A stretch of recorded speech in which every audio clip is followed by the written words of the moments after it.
Hello friends, ഞാൻ ഇന്ന് എത്തിയിരിക്കുന്നത് പി എസ് സിയുടെ പ്രീവിയസ് ക്ലാസ്സായ മൂന്നാമത്തെ ക്ലാസ്സിൻ്റെ വീഡിയോയുമായിട്ടാണ് ഞാൻ ഇന്ന് എത്തിയിരിക്കുന്നത്. ഇന്ന് നമുക്ക് മാത്സിൻ്റെ 10 ക്വസ്റ്റ്യൻ പഠിച്ചാലോ. അതിൽ ആദ്യത്തെ ക്വസ്റ്റ്യൻ എന്ന് പറയുന്നത്, കുട്ടികളുടെ ഒരു നിരയിൽ വരിയുടെ ഇടതുവശത്ത് നിന്നുള്ള എയുടെ സ്ഥാനം 27-ാമതും വലതുവശത്ത് നിന്നുള്ള എയുടെ സ്ഥാനം 34-മാണ്. നിരയിലെ ആകെ കുട്ടികളുടെ എണ്ണം എത്രയെന്നാണ് ക്വസ്റ്റ്യൻ. എന്താണ്? കുട്ടികളുടെ ഒരു നിരയിൽ വരിയുടെ ഇടതുവശത്ത് നിന്നുള്ള എയുടെ സ്ഥാനം 27-ാമതും വലതുവശത്ത് നിന്നുള്ള എയുടെ സ്ഥാനം 34-മാണ്. നിരയിലെ ആകെ കുട്ടികളുടെ എണ്ണം എത്ര എന്നാണ് ആദ്യത്തെ ക്വസ്റ്റ്യൻ. ഇതിൽ നമുക്കിതിൻ്റെ ഒരു കോൺസെപ്റ്റ് എന്ന് പറയുന്നത്, നമുക്ക് ഇടതുവശത്ത് നിന്ന് നമുക്ക് 27 വരകൾ കൊടുക്കാം. ആ 27-ാമതാണ് ആ കുട്ടി നിൽക്കുന്നത്. അത് കഴിഞ്ഞിട്ട് ഇവിടുന്ന് വലതുവശത്ത് നിന്ന് നമുക്ക് 34 വര കൊടുക്കാം. ആ 34-ാമതാണ് ആ കുട്ടി നിൽക്കുന്നത്. അപ്പോൾ നമുക്ക് ഇതൊരു കുട്ടിയായിട്ട് കണക്കാക്കാം. കണ്ടോ? അപ്പോൾ ഇങ്ങനെ മൊത്തവും ഈ വരകൾ എണ്ണുമ്പോൾ നമുക്ക് എത്ര ആൻസർ കിട്ടും? 60 എന്ന് പറയുന്ന ആൻസർ കിട്ടും. പക്ഷേ ഇത് നമുക്ക് PSC പരീക്ഷാ ഹാളിൽ ചെന്നിരുന്ന് നമുക്കിത് ഇങ്ങനെ വരച്ച് കണ്ടുപിടിക്കാൻ നമുക്ക് ഭയങ്കര പാടാണ്. അതുകൊണ്ട് നമുക്ക് എന്ത് ചെയ്യാം? ആദ്യത്തെ നമുക്ക് ഇടതുവശത്ത് നിന്ന് എത്രാമതാണ്? 27. ആ 27-ാമതും ഈ 34 എന്ന് പറയുന്ന ആ 2 നമ്പർ നമുക്ക് ആദ്യം കൂട്ടാം. കൂട്ടുന്നത് എങ്ങനെയെന്ന് പറഞ്ഞാൽ 27 + 34 എന്ന് എഴുതിയിട്ട് 7ഉം 4ഉം എത്രയാണ്? 11 കിട്ടണം. ആ 11ൻ്റെ ആ 1 ഇവിടെ എഴുതിയിട്ട് ശിഷ്ടമായ 1 2ൻ്റെ മുകളിലായിട്ട് നമുക്ക് എഴുതാം, അല്ലെങ്കിൽ നമുക്ക് തെറ്റിപ്പോകും കേട്ടോ. അപ്പോൾ എന്ത് ചെയ്യണം? ഈ 2ഉം 3ഉം കൂടി നമ്മൾ ആഡ് ചെയ്യുമ്പോൾ എത്രയാണ്? 5 എന്ന് കിട്ടും. ആ 5ൻ്റെ കൂടെ നമ്മൾ എന്ത് ചെയ്യണം? ഈ 1ഉം കൂടി ആഡ് ചെയ്യുമ്പോൾ 6 കിട്ടും. അങ്ങനെ മൊത്തം എത്രയാണ്? 61 എന്ന നമ്പർ കിട്ടും. ഈ 61ൻ്റെ കൂടെ നമ്മൾ എന്ത് ചെയ്യണം? ആ കുട്ടിയെ നമ്മൾ 1 മൈനസ് ചെയ്യണം. അപ്പം എന്താണ്? 61ൻ്റെ കൂടെ 1 മൈനസ് ചെയ്യുമ്പോൾ എത്ര കിട്ടി? 60 എന്ന് പറയുന്ന ആൻസർ കിട്ടി. ഇത് വളരെ ഈസി ആയിട്ടുള്ള ക്വസ്റ്റ്യൻ. എല്ലാ പരീക്ഷകളിലും ഈ ക്വസ്റ്റ്യൻ ഉണ്ടായിരിക്കും. കാണും നമുക്ക് എന്തായാലും. ഇനി അടുത്ത രണ്ടാമത്തെ ക്വസ്റ്റ്യൻ എന്ന് പറയുന്നത്, 5:30 ഒരു ക്ലോക്കിൻ്റെ മിനിറ്റ് സൂചിയും മണിക്കൂർ സൂചിയും തമ്മിലുള്ള കോൺ എന്തെന്നാണ് ചോദിച്ചിരിക്കുന്നത്. 5:30 5:30 നമ്മൾ പറയും. 5:30 ഒരു ക്ലോക്കിൻ്റെ മിനിറ്റ് സൂചിയും മണിക്കൂർ സൂചിയും തമ്മിലുള്ള കോൺ എന്തെന്നാണ് ചോദിക്കുന്നത്. അതിനൊരു ഇക്വേഷൻ ഉണ്ട്. നമുക്ക് ആ ഇക്വേഷൻ എന്ന് പറയുന്നത് എന്താണ്? 30h - 11/2, അതായത് 30h - 11/2m. ഈ ഇക്വേഷൻ എന്താണ്? 30h - 11/2m എന്നാണ് ഇക്വേഷൻ. എന്താണ്? കോൺ കണ്ടുപിടിക്കേണ്ട ഇക്വേഷനാണ്. 30h - 11/2m എന്നാണ് ഇക്വേഷൻ. എന്താണ്? 30h - 11/2m എന്നാണ് ഇക്വേഷൻ. ആ ഇക്വേഷനിൽ നമ്മൾ h എന്ന് പറയുന്ന ഇതിലേതാണ്? 5 ആണ്. എന്താണ്? h എന്ന് പറയുന്നത് എന്താണ്? 5. ഇത് അടങ്ങണം. h എന്ന് പറയുന്നത് എന്താണ്? 5. m എന്ന് പറയുന്നത് മണിക്കൂർ, മറ്റേ ഹവറും മണിക്കൂറും എന്നാണ്. അപ്പോൾ ഈ m എന്ന് പറയുന്നത് ഈ 30. കണ്ടോ? h 5ഉം m എന്ന് പറയുന്നത് 30ഉമാണ്. അപ്പോൾ നമ്മൾ അതേപടി നമ്മൾ എഴുതിയിട്ടുണ്ട്. അത് സൈഡിൽ ഇവിടെ എഴുതിയിട്ടുണ്ട്. എന്നിട്ട് നമ്മൾ എന്ത് ചെയ്യേണ്ടത്? ആ ഇക്വേഷനോട് നമ്മൾ ഈ നമ്പേഴ്സ് ഇട്ട് കൊടുക്കണം. അതായത് ഇക്വേഷൻ എന്താണ്? 30h - 11/2m എന്നാണ് ഇക്വേഷൻ. അറിയാമല്ല, കോൺ, അതായത് ഒരു ക്ലോക്കിൻ്റെ കോൺ അളവ് കണ്ടുപിടിക്കേണ്ട ഇക്വേഷൻ എന്താണ്? 30h - 11/2m എന്നാണ് ഇക്വേഷൻ. അതിൽ നമ്മൾ 30 നമ്മൾ ഈ 30 അതേപടി ഇവിടെ എടുത്തിരിക്കണം. 30 ഇൻറ്റു ഈ h എന്ന് പറയുന്നത് നമ്മൾ എത്ര ഇവിടെ എഴുതിയിട്ടുണ്ട്? 5. കണ്ടോ? ഈ 5 നമ്മളിവിടെ എഴുതിയിട്ടുണ്ട്. ആ 5 നമ്മൾ എന്ത് ചെയ്ത് ഇവിടെ എടുത്തിരിക്കുക. അപ്പോൾ 30 ഇൻറ്റു 5, ഈ മൈനസ് നമ്മൾ അതേപടി ഇവിടെ എടുത്തിരിക്കണം. -11/2 ഇത് അടക്കണം. 11/2 ഇവിടെ എഴുതിയിട്ടുണ്ട്. എന്നിട്ട് എന്ത് ചെയ്യണം? ഈ m എന്ന് പറയുന്നത് നമ്മളിവിടെ എഴുതിയിട്ടുണ്ട്. എന്താ? എത്രയാണ് m? 30. ആ 30 നമ്മൾ ഇവിടെ എടുത്ത് എഴുതി. കണ്ടോ? അപ്പോൾ ആ ഇക്വേഷനിൽ നമ്മൾ ഈ നമ്പേഴ്സ് ഇട്ട് കൊടുത്തു. അത്രയേ ഉള്ളൂ. ഇക്വേഷൻ 30h - 11/2m എന്നാണ് ഇക്വേഷൻ. അപ്പോൾ നമ്മളെടുത്ത് എഴുതുമ്പോൾ നമുക്ക് ഇതിലിവിടെ വെട്ടി ചെയ്യാൻ പറ്റും. എന്താണ്? ഈ 2 നമ്മളെ ടേബിളിൽ 1 × 2 = 2 എന്നുണ്ട്. അപ്പോൾ ഈ 2 എത്ര പ്രാവശ്യം നമ്മൾ അതിൽ പോകും? 1. ആ ടേബിളിൽ 1 എന്നാണ് 2 എന്ന് പറയുന്നത്. അപ്പോൾ ഈ 2ൻ്റെ ടേബിളിൽ ഒരു പ്രാവശ്യം പോകും. അടുത്ത് 2ൻ്റെ ടേബിളിൽ അതായത് നമ്മൾ 2 കൊണ്ട് ചെയ്ത് ഇവിടെ നമ്മൾ എന്ത് ചെയ്യണം? 2 കൊണ്ട് ചെയ്യണം. അപ്പോൾ ഈ 2 എത്ര പ്രാവശ്യം പോകും? നമ്മൾ 15 × 2 എന്ന് പറയുന്നതാണ് 30. എത്രയാണ്? 15 × 2 എന്ന് പറയുന്നത് 30ആണ്. അങ്ങനെയാണ് നമ്മൾ 15 നമ്മൾ എഴുതിയത്. ഇനി ചെയ്യേണ്ടത് നമ്മൾ എന്ത് ചെയ്യണം? ഈ നമ്മൾ അവിടെ ബാക്കിയെല്ലാം കംപ്ലീറ്റ് ഈ 1 നമ്മൾ വില കൊടുക്കണ്ട. പിന്നെ എന്ത് ചെയ്യണം? ഈ 11 × 5 നമുക്ക് ഇവിടെ ചെയ്തു നോക്കാം. അത് ഇവിടെ ഞാൻ ചെയ്തിട്ടുണ്ട്. എങ്ങനെയാണ്? നമ്മൾ 15 × 1 നമ്മൾ ഇവിടെ കൊടുത്തിട്ടുണ്ട്. അത് എന്ത് ചെയ്യണം? 1 × 5 എത്രയാണ്? 5. 1 × 1 എത്രയാണ്? 1. ഇനി അടുത്തെന്താണ്? അടുത്ത് നമ്മൾ ഈ 1 കഴിഞ്ഞ് അടുത്ത ഈ സെക്ഷനാണ്. 1 × 5 എത്രയാണ്? 5. 1 × 1 എത്രയാണ്? 1. അങ്ങനെ നമ്മളിത് ഇത്രയും നമ്മൾ ചെയ്തിട്ട് എന്ത് ചെയ്യണം? ഇത് രണ്ടും കൂടിയിട്ട് ആഡ് ചെയ്യണം. ആഡ് ചെയ്യുമ്പോൾ 5 നേരെ താഴെ എഴുതി, 1ഉം 5ഉം എത്രയാണ്? 6. 1 ഇവിടെ എഴുതി. അങ്ങനെ മൊത്തം ആൻസർ എത്ര കിട്ടി? 165 കിട്ടി. അടുത്ത് നമ്മൾ എന്ത് ചെയ്യണം? നമ്മൾ ഈ സെക്ഷൻ കഴിഞ്ഞു. ഇനി അടുത്ത് നമ്മൾ ഇത് ചെയ്യണം. അതായത് എന്താണ്? 30 × 5 ചെയ്യണം. എത്രയാണ്? 30 × 5 ചെയ്യണം. ഈ 30 × 5 എങ്ങനെ ചെയ്താൽ 30 × 5 നമ്മളിവിടെ എഴുതിയിട്ടുണ്ട്. 0 × 5 എത്രയാണ്? 0. 3 × 5 എത്രയാണ്? 3 × 5 എത്രയാണ്? 15. ആ 15 നമ്മളിവിടെ എഴുതിയിട്ടുണ്ട്. അങ്ങനെ എത്ര കിട്ടി? 150 കിട്ടി. അതായത് ഈ ഇത് ചെയ്ത് 30 × 5 ചെയ്തുള്ള 150, ഈ മൈനസ് അതേപടി എഴുതി 11 × 5 15 ചെയ്തപ്പോൾ എത്ര കിട്ടി? 165 കിട്ടി. അതാണ് ഇവിടെ കാരണം ഇവിടെ എഴുതിയിട്ടുണ്ട് കേട്ടോ ഞാൻ.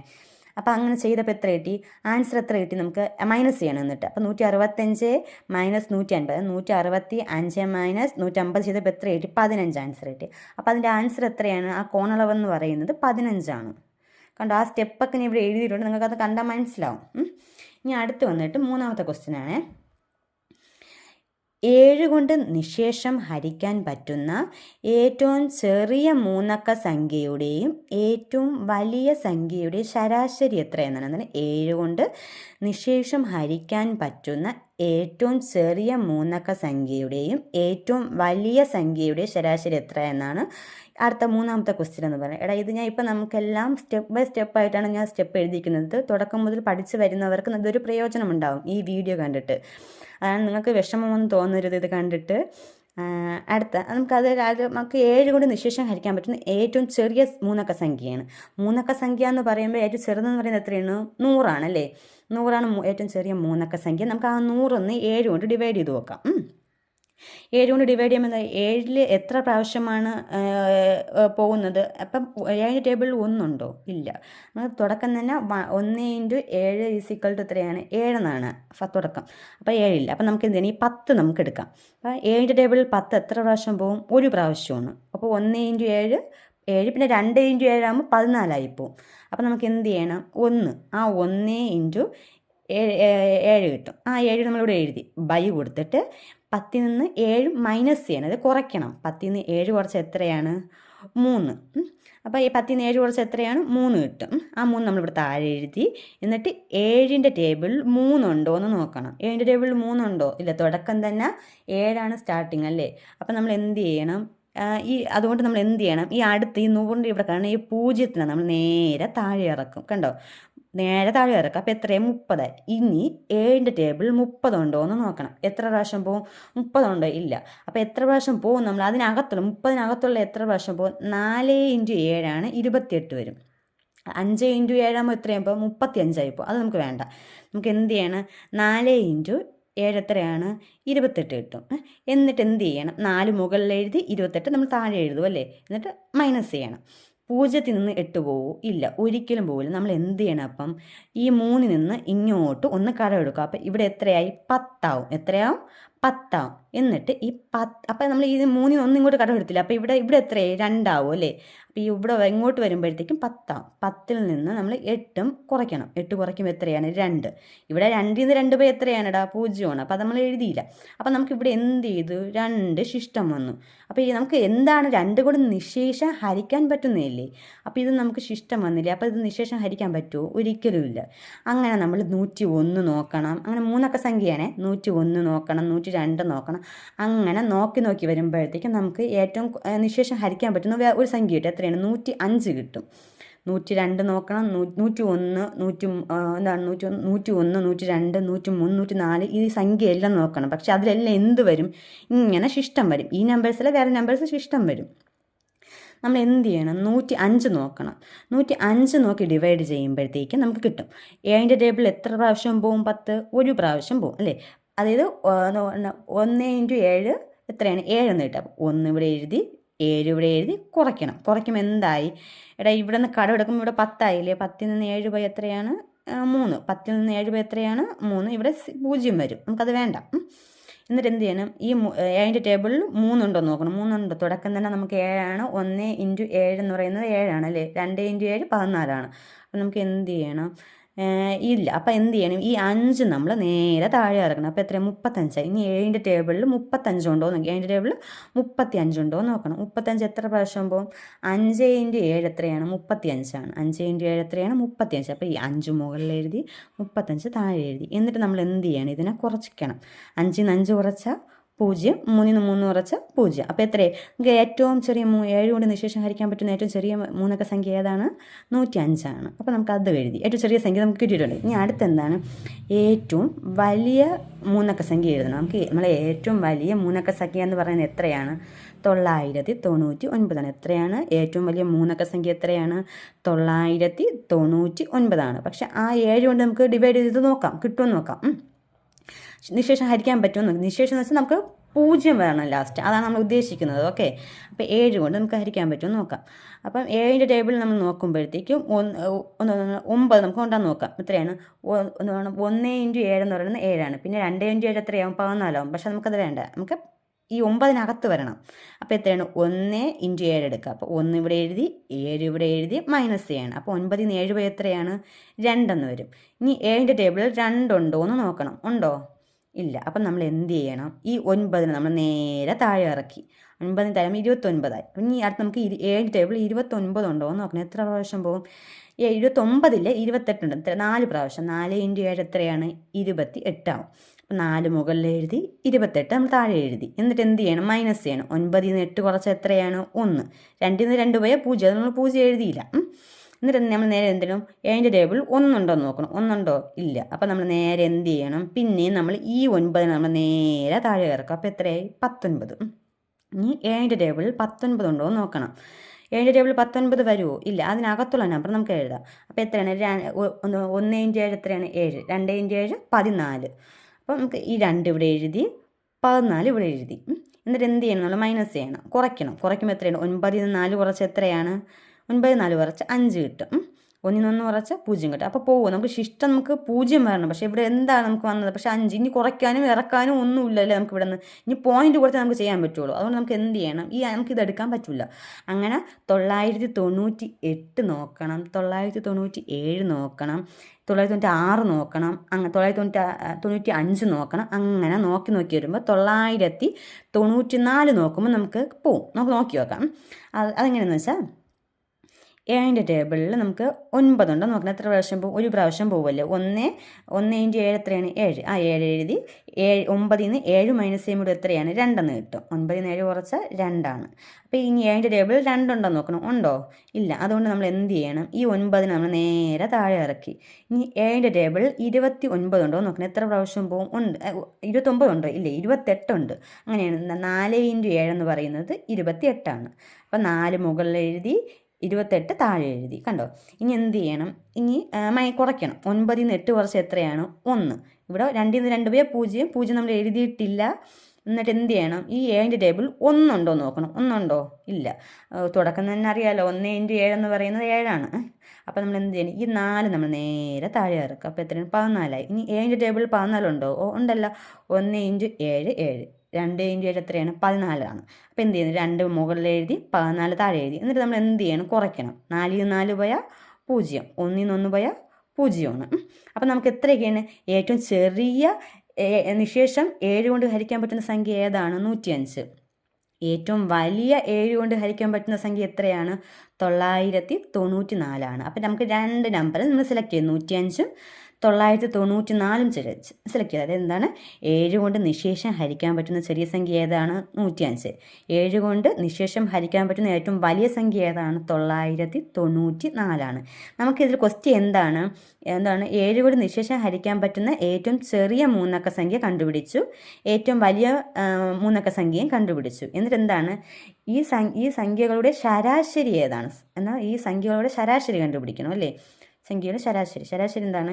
അപ്പോൾ നമ്മൾ എന്ത് ചെയ്യണം? ഈ 105 ശരാശരി എന്ന് പറയുന്നത് 105 അധികം 994 ബൈ എത്രയാണ്? 2 കൊണ്ട് നമ്മൾ ചെയ്യണം. അപ്പം നമ്മൾ ആദ്യം എന്ത് ചെയ്യണം? ഈ 105ഉം 994 കൂടി കൂട്ടണം. 105ഉം 994 കൂട്ടുമ്പോൾ എത്രയാണ്? 5ൻ്റെ കൂടെ 4 കൂട്ടി എത്രയാണ്? 9. 0 അധികം 9 എത്രയാണ്? 9. 9 9നോട് 1 കൂട്ടി എത്രയാണ്? 10. അപ്പം ഈ നമ്പറിനോട് നമ്മൾ എന്ത് ചെയ്യണം? ബൈ ഈ നമ്പർ ബൈ എത്രയാണ് ഈ 2 കണ്ടോ, ഈ 2 എഴുതി എന്ത് ചെയ്യണം, നമ്മളത് ഡിവൈഡ് ചെയ്ത് നോക്കണം, അതായത് ഹരിക്കണം. ഹരിക്കുമ്പോൾ എത്രയാണ്, 2ൻ്റെ ടേബിൾ എത്ര പ്രാവശ്യമാണ് 10 പോകുന്നത്, ഒന്നുണ്ടോ ഇല്ല, നമ്മൾ അതുകൊണ്ട് 10 ആയിട്ട് എടുത്താൽ നമ്മൾ 2 ടേബിൾ എത്ര പ്രാവശ്യം 10 പോകും, 5 × 2 10 ആണ്. അപ്പോൾ 5 മുകളിൽ എഴുതി 10 താഴെ എഴുതി മൈനസ് ചെയ്യണം. അപ്പം 0 നിന്ന് 0 പോയാൽ 0, 1 നിന്ന് 1 പോയാൽ 0. നമ്മൾ എന്ത് ചെയ്ത് അടുത്ത് നമ്മൾ ഈ 9 നേരെ താഴെ ഇറക്കും. 2ൻ്റെ ടേബിൾ എത്ര പ്രാവശ്യം 9 പോവും, എത്രയാണ്, 4 × 2 8 പോവും. 9 ഉണ്ടോ ഇല്ല, 2ൻ്റെ ടേബിൾ 9, പിന്നെ 10 വരുവുള്ളൂ. അപ്പോൾ നമ്മൾ എന്ത് ചെയ്യണം, ഈ 9 താഴെ എഴുതിയിട്ട് 9-നകത്തുള്ളതാണ് നോക്കുക. അപ്പോൾ എന്താണ്, 4 × 2 എത്രയാണ്, 8 കിട്ടും. അപ്പം 4 മുകളിൽ എഴുതി 8 താഴെ എഴുതി, എന്നിട്ട് അടി വര കൊടുത്ത് മൈനസ് ചെയ്യണം. 9 നിന്ന് 8 പോയാൽ 1. എന്നിട്ട് എന്ത് ചെയ്യണം, ഈ 2 ടേബിൾ 1 ഉണ്ടോ ഇല്ല, അതുകൊണ്ട് നമ്മൾ എന്ത് ചെയ്ത് ഈ 9നെ നമ്മൾ നേരെ താഴെ ഇറക്കുക. അപ്പോൾ എത്രയായി, 19 ആയി. ഇനി 2ൻ്റെ ടേബിൾ 19 ഉണ്ടോ നോക്കണം. 19 ഉണ്ടോ ഇല്ല, എന്ത് ചെയ്യണം, 2ൻ്റെ ടേബിൾ എത്ര പ്രാവശ്യം പോകും, 9 പ്രാവശ്യം 18 ഉണ്ട്. അപ്പോൾ എന്താണ്, 9 × 2 ആണ് 18. അപ്പോൾ 9 മുകളിൽ എഴുതി 18 താഴെ എഴുതി. എന്നിട്ട് നമ്മൾ എന്ത് ചെയ്യണം, 9 മൈനസ് ചെയ്യണം, അടിവര കൊടുത്ത്. 9 നിന്ന് 8 കുറച്ച് എത്രയാണ്, 1. ഈ 1 നിന്ന് 1 പോയാൽ 0, നമ്മൾ 0 എഴുതിയിട്ടില്ലേ. അപ്പോൾ 9 നിന്ന് 8 കുറച്ചാൽ 1. ഇനി 2 ടേബിൾ 1 ഉണ്ടോ ഇല്ല, നമ്മൾ എന്ത് ചെയ്യണം, മുകളിൽ ഒരു പോയിന്റ് കൊടുക്കണം. പോയിന്റ് കൊടുത്ത് നമ്മളിവിടെ എന്ത് ചെയ്യണം, നേരെ 0 താഴെ കൊടുക്കണം. എന്നിട്ട് 2ൻ്റെ ടേബിൾ 10 ഉണ്ടോ നോക്കണം. എത്ര പ്രാവശ്യം 10 ഉണ്ടല്ല, 5 × 2 10 ആണ്. അപ്പോൾ 5 മുകളിൽ എഴുതി 10 താഴെ എഴുതി മൈനസ് ചെയ്യുമ്പോൾ 0 കിട്ടി. അപ്പോൾ നമ്മൾ ആൻസർ എന്ന് പറയുന്നത് എത്രയാണ്, അതായത് ഈ 2 സംഖ്യകളുടെയും ഏറ്റവും ചെറിയ സംഖ്യകളുടെയും വലിയ സംഖ്യകളുടെ ശരാശരി എത്രയാണ്, 549.5 എന്നാണ് ഇതിൻ്റെ ശരാശരി. ഇതാണ് ആൻസർ, കണ്ടോ, 549.5. ഇതാണ് നമുക്ക് ആൻസർ. അടുത്തതായി 4ാമത്തെ ക്വസ്റ്റ്യൻ ആണ്. 49 centimetre into 33 centimetre into 24 centimetre അളവുകളുള്ള ഒരു ചതുരക്കട്ടയുടെ രൂപത്തിൽ ഒരു ഖര ഇരുമ്പ് കഷ്ണം രൂപപ്പെടുത്തി ഒരു ഗോളം ഉണ്ടാക്കുന്നു. ഗോളത്തിൻ്റെ ആരം എന്നതാണ് ക്വസ്റ്റ്യൻ. എന്താണ്, 49 centimetre into 33 centimetre into 24 centimetre അളവുകളുള്ള ഒരു ചതുരക്കട്ടയുടെ രൂപത്തിൽ ഒരു ഖര ഇരുമ്പ് കഷ്ണം രൂപപ്പെടുത്തി ഒരു ഗോളം ഉണ്ടാക്കുന്നു. ഗോളത്തിൻ്റെ ആരം എന്നതാണ് ക്വസ്റ്റ്യൻ. ഇതിൽ നമുക്ക് ചതുരക്കട്ടയുടെ വ്യാപ്തവും ഗോളത്തിൻ്റെ വ്യാപ്തവും കണ്ടുപിടിക്കണം. അതൊരു ഇക്വേഷനാണ്. ചതുരക്കട്ടയുടെ വ്യാപ്തം കണ്ടുപിടിക്കേണ്ട ഇക്വേഷൻ എന്താണ്, volume into volume is equal to എന്താണ്, ലെങ്ത്, അത് L × B × H. അതിൽ L എന്ന് പറഞ്ഞാൽ ലെന്ത്, മറ്റേ ബ്രെഡ്ത്ത് ഹൈറ്റ്. ലെന്ത് എന്നാണ്, ബ്രെഡ്ത്ത് ഹൈറ്റ് എന്നാണ് അതിൻ്റെത്. L × B × H ആണ് വോളിയം. ഗോളത്തിൻ്റെ വ്യാപ്തം volume is equal to 4/3 πr³ എന്ന് 4/3 πr³ എന്നാണ്. 2 ഇക്വേഷൻ ഉണ്ട്. ചതുരക്കട്ടയുടെ വ്യാപ്തം കണ്ടുപിടിക്കേണ്ട ഇക്വേഷൻ എന്താണ്, L × B × H. അതേപോലെ ഗോളത്തിൻ്റെ വ്യാപ്തം കണ്ടുപിടിക്കേണ്ട ഇക്വേഷൻ എന്താണ്, 4/3 πr³. 4/3 πr³ എന്നാണ് ഇക്വേഷൻ. ഇതിൽ L എന്താണ്, 49 സെൻറ്റിമീറ്റർ, B എത്രയാണ്, 33 സെൻറ്റിമീറ്റർ, H എന്താണ്, 24 സെൻറ്റിമീറ്റർ. പൈയുടെ വാല്യൂ എന്ന് പറയുന്നത് 22/7. പൈയുടെ വാല്യൂ എത്രയാണ്, 22/7. അപ്പം ചതുരക്കട്ടയുടെ വ്യാപ്തം കണ്ടുപിടിക്കേണ്ട ഇക്വേഷൻ L × B × H. ഗോളത്തിൻ്റെ വ്യാപ്തം കണ്ടുപിടിക്കേണ്ട ഇക്വേഷൻ 4/3 πr³. അടുത്തിൽ പൈയുടെ വാല്യൂ എത്രയാണ്, 22/7. 22/7 ആണ് പൈയുടെ വാല്യൂ. നമുക്കിതിൽ ഇക്വേഷനുകൾ നമുക്ക് കൊടുക്കാം. അതിൽ ഇക്വേഷൻ നമ്മൾ ലെന്ത് എഴുതി, ബി എഴുതി, എച്ച് എഴുതി, കണ്ടോ, അതിലേക്ക് വാല്യൂസ് ഒക്കെ എഴുതിയിട്ടുണ്ട്. അത് കഴിഞ്ഞ് 4/3 ഈ പൈ എന്ന് പറയുന്നത് അതിൻ്റെ വാല്യൂ എഴുതിയിട്ടുണ്ട്, r³. ഇതിൽ നമ്മൾ എന്ത് ചെയ്യണം, നമ്മൾ ഇതുവരെ നമ്മൾ അതേപടി എഴുതിയിട്ടുണ്ട്, കണ്ടോ. അത് കഴിഞ്ഞ് നമ്മൾ എന്ത് ചെയ്യണം, ഈ ബൈ ഇങ്ങോട്ട്, ഈ സമത്തിന് ഇങ്ങോട്ട് വരുമ്പോഴത്തേക്ക് ഇൻറ്റു ആവും. അതായത് ഈ 3ഉം 7 നമ്മളിത് ഇങ്ങോട്ട് എഴുതി, കണ്ടോ. എന്നിട്ട് എന്ത് ചെയ്ത് 4 × 22 × r³. ഇത് അടക്കുന്നത് കണ്ടോ. അതായത് ഈ ബൈ ആ സമത്തിനപ്പുറം പോകുമ്പോൾ എന്തായി, ഇൻറ്റു ആയി. ഓക്കെ, അതായത് ഹരണം നമ്മൾ അങ്ങോട്ട് പോകുമ്പോഴത്തേക്ക് ഇൻറ്റു ആവും, ഗുണിതമാവും, അതാണ് ഉദ്ദേശിക്കുന്നത്. ഓക്കെ, ഇനി അത് നമ്മൾ എഴുതിയിട്ട് നമ്മൾ ഇത് അതേപടി നമ്മൾ അവിടെ എഴുതിയിട്ട് ഇതിനെ നമ്മൾ ബൈ ആക്കി കൊടുത്തു. അതായത് നമ്മൾ ഈ ഇൻറ്റു, അതായത് 4 × 4 × 22 അത് ഇൻറ്റു അപ്പുറത്ത് പോകുമ്പോൾ എത്രയാവും എന്ന് പറഞ്ഞ് ഇൻറ്റു അപ്പുറത്ത് പോകും, സമത്തിനപ്പുറം പോകുമ്പോൾ ഹരണമാവും, ഹരണം സമത്തിനപ്പുറത്ത് പോകുമ്പോൾ ഇൻറ്റു ആവും. ഓക്കെ, അപ്പോൾ നമ്മൾ ഇൻറ്റു സമത്തിന് അങ്ങോട്ട് പോയപ്പോഴത്തേക്ക് എത്രയാണ് ഹരണമായി. എന്നിട്ട് r³ നമ്മൾ അതേപടി എഴുതി നമ്മൾ വെട്ടിച്ചെയ്യണം. 4ൻ്റെ ടേബിളിൽ ഒരു പ്രാവശ്യം പോകും. 4 ടേബിളിൽ എത്ര പ്രാവശ്യമാണ് 24 പോകുന്നത്? 6. 6 × 4 എത്രയാണ്? 24. അപ്പോൾ 6 നമ്മൾ മുകളിൽ എഴുതി, വെട്ടി നമ്മൾ 6 എഴുതി. ഇവിടെ നമ്മൾ ഒരു പ്രാവശ്യം 4 പ്രാവശ്യം, അതായത് 1 × 4 4 ആണ്. ഇനി അടുത്ത് നമ്മൾ എന്ത് ചെയ്യണം? 22. അത് 11ൻ്റെ ടേബിളിൽ എത്ര പ്രാവശ്യം പോകും? 2 പ്രാവശ്യം പോകും. 2 11 22. അതുപോലെ ഇവിടെ എത്ര പ്രാവശ്യം? 3 11 33 ആണ്. 1 11 11, 2 11 22, 3 11 33. അതാണ് ഈ 3. ഓക്കെ, അതെഴുതി. അപ്പോൾ നമ്മൾ അടുത്ത് എന്ത് ചെയ്യണം? ഈ 2ൻ്റെ ടേബിളിൽ എത്ര പ്രാവശ്യം ഈ 6 പോവും? എത്ര പ്രാവശ്യം പോവും? 2ൻ്റെ ടേബിൾ ഒരു പ്രാവശ്യം 6, ഒരു പ്രാവശ്യം 2 പോവും. അതിന് 6ൻ്റെ ടേബിൾ എത്ര പ്രാവശ്യം പോവും? 3 പ്രാവശ്യം പോവും. ആ 3ആണ് ഇവിടെ എഴുതിയിരിക്കുന്നത്. 6ൻ്റെ ടേബിളിൽ 2 എത്ര പ്രാവശ്യം പോവും? 3 പ്രാവശ്യം പോവും. ആ 3. ഇനി നമ്മൾ അതേപടി നമ്മൾ എന്നിട്ട് നമ്മൾ ഇവിടെ അതിൽ r³ നമ്മൾ കണ്ടുപിടിക്കുന്നത്. നമുക്ക് അതിൽ 2 സ്റ്റെപ്പ് ഉണ്ട്. ഒന്ന് നമ്മൾ ഇതെല്ലാം കൂടിയിട്ട് നമുക്ക് ഇൻറ്റു ചെയ്യാൻ പറ്റും. 49 ×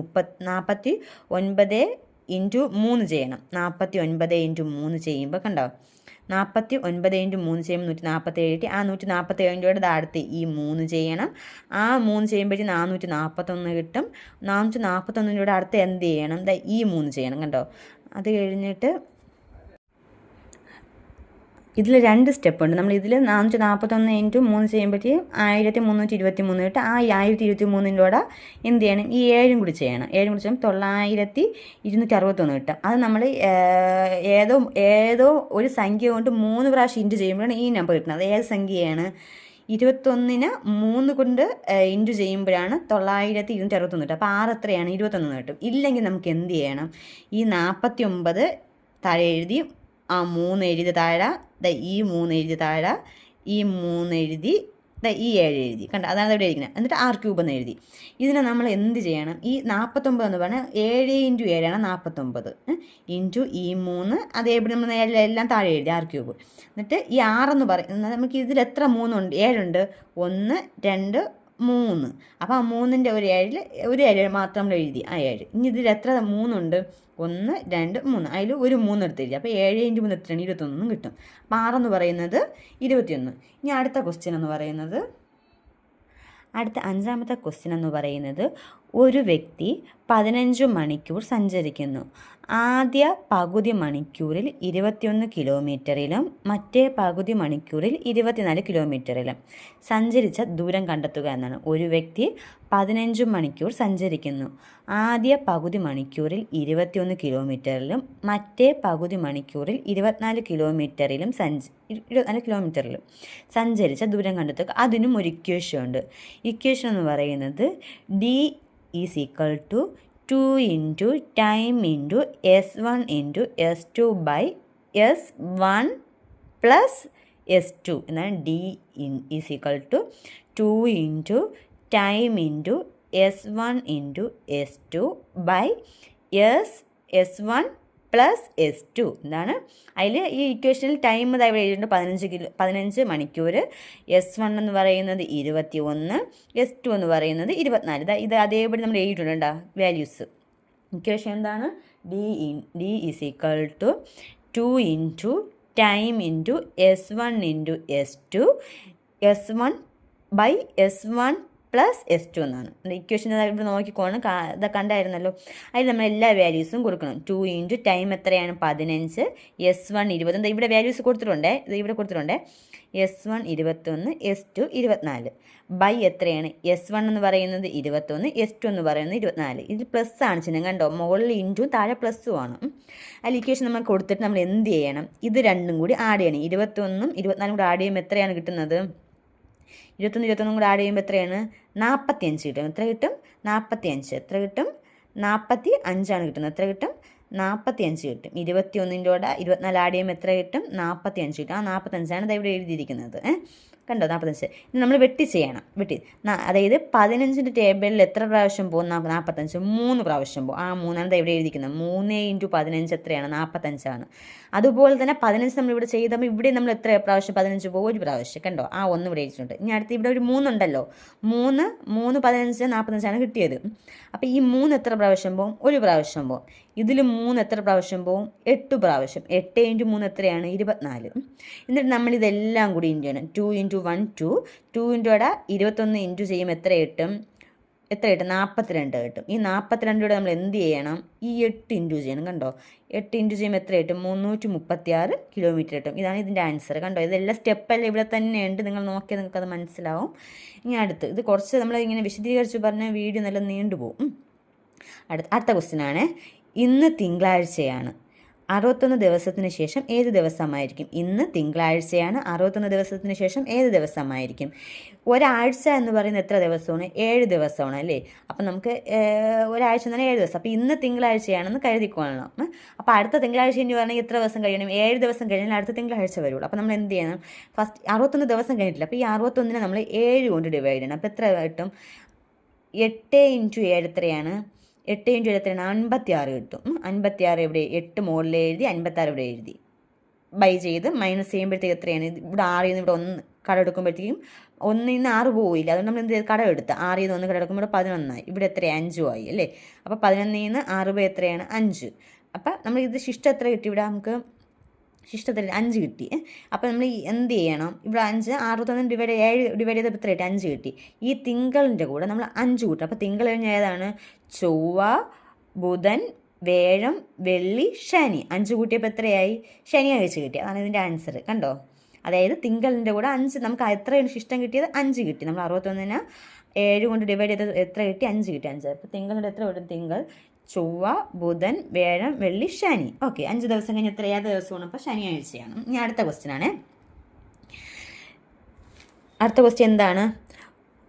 ഒരാൾ തൻ്റെ സമ്പാദ്യത്തിൻ്റെ 50% മകനും 32% മകൾക്കും നൽകി. അദ്ദേഹത്തിൻ്റെ കയ്യിൽ 54,000 രൂപ ബാക്കിയുണ്ടെങ്കിൽ മകന് കൊടുത്ത സംഖ്യ ഏത്? എത്രയാണ്? ഒരാൾ തൻ്റെ സമ്പാദ്യത്തിൻ്റെ 50% മകനും 32% മകൾക്കും നൽകി. അദ്ദേഹത്തിൻ്റെ കയ്യിൽ 54,000 രൂപ ബാക്കിയുണ്ടെങ്കിൽ മകന് കൊടുത്ത സംഖ്യ ഏതെന്നാണ് അടുത്ത ക്വസ്റ്റ്യൻ. അതായത് 50% മകനും 32% കൊടുത്തിട്ട് ബാക്കി എത്രയുണ്ട് അയാളുടെ കയ്യിൽ?